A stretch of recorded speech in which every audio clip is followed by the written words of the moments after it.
Muy buenas tardes, mi nombre es Amado Jardón Díaz, estoy inscrito en la carrera de Ingeniería Industrial y de Sistemas, mi número de matrícula es AL079263, voy a presentar mi proyecto integrador de electricidad y magnetismo. ¿Qué son los circuitos eléctricos y qué importancia tienen en la sociedad de hoy en día? Un circuito eléctrico es un conjunto de elementos conectados entre sí por los que puede circular una corriente eléctrica. Los circuitos eléctricos son circuitos cerrados, aunque podemos abrir el circuito en algún momento para interrumpir el paso de la corriente mediante un interruptor, pulsador u otro elemento del circuito.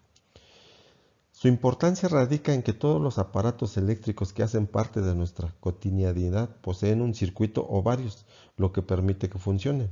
Cada circuito tiene un componente llamado resistencia, las cuales permiten limitar la corriente y así no provocar que se queme otro componente que requiera una corriente inferior. Estos circuitos son los que permiten la circulación de los electrones para desarrollar un determinado trabajo. Representan la base de cualquier instalación eléctrica, ya sea doméstica o industrial, independientemente de si la instalación es sencilla o compleja. ¿A qué se refieren las leyes de Kirchhoff y dos aplicaciones prácticas que se les pueden dar? Estas ayudan a resolver prácticamente cualquier circuito simple de resistencias y se basan en las leyes de conservación de la energía y cargas eléctricas. Estas aplican la ley de Ohm en cada una de las partes del circuito. Sirven para encontrar la corriente y el voltaje en cada parte del circuito.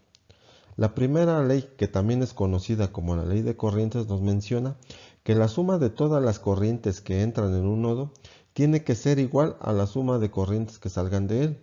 Es decir, prácticamente se tiene que aplicar la ley de conservación de carga en la corriente que transita en los circuitos.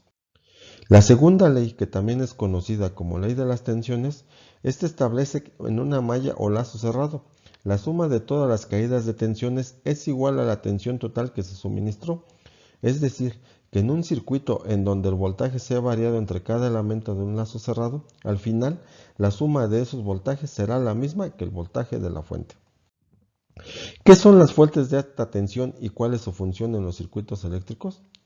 Los sistemas de alta tensión eléctrica son aquellos que emplean energía con una tensión eficaz nominal superior a algún límite preestablecido. Iniciemos explicando que la infraestructura de alta tensión está comprendida desde el nivel de 60 kV hasta los 220 kV y generalmente las instalaciones en alta tensión como subestaciones de potencia y líneas de transmisión se utilizan para transportar energía eléctrica a grandes distancias, desde los centros de generación que son eólicos, hidroeléctricos, solares o térmicos hasta las subestaciones de transformación. Aunque no se trata de una norma general, podemos decir que una línea de 220 kV puede transportar la electricidad unos 220 kilómetros, mientras que una de 25 kV puede recorrer 25 kilómetros. Y la baja tensión con 230 voltios llega a unos 230 metros. Igualmente podemos decir que el voltaje es proporcional a la potencia que transporta, por lo tanto en la línea de 220 kV podrá transportar 8.8 veces más la electricidad que una de 25 kV. ¿Cuáles son los métodos de análisis de circuitos eléctricos? El primero es el método de análisis por nudos. En este se debe tomar un nudo como punto de referencia dentro de un circuito. De esta forma se pueden realizar todas las ecuaciones en términos de ese nudo. El siguiente es el método de análisis por mallas. Este método se basa en describir todo en términos de ecuaciones circulares o de mallas, en cuanto a la intensidad sobre cada una. El siguiente es el método de análisis por conjuntos de cortes básicos. En este se describe la ecuación de los nodos de cada conjunto de corte, definido por el ramal del árbol. Todo esto en función de las tensiones. Como se utiliza el conjunto de corte, se le conocen también como tensiones de corte. Por último, tenemos el método de análisis por lazos básicos. Es muy similar al de cortes, solo que en este caso se utiliza un árbol y las ecuaciones circulares de cada lazo en función de las corrientes de un eslabón.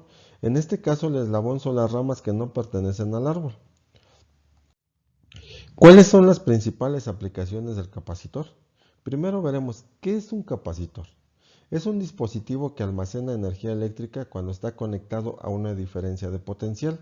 En ocasiones se dice que almacena cargas eléctricas. De igual modo, si el capacitor ya no está conectado a la fuente, este pierde la carga de una forma muy específica. Sus principales aplicaciones son bloquear corriente directa y permitir solo el flujo de corriente alterna. Permite el cambio de fase, almacenamiento de energía, encendido de motores y supresión de ruidos. ¿Por qué son importantes los capacitores? Ya que pueden almacenar la energía y pueden disipar esta energía al circuito cuando sea necesario. Pueden bloquear la corriente directa y permitir la corriente alterna fluya a través de él, y esto puede acoplar una parte del circuito con la otra.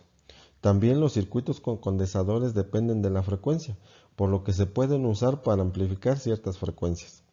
Permiten altas frecuencias y pueden usarse como filtros, para filtrar frecuencias bajas o para recoger frecuencias altas.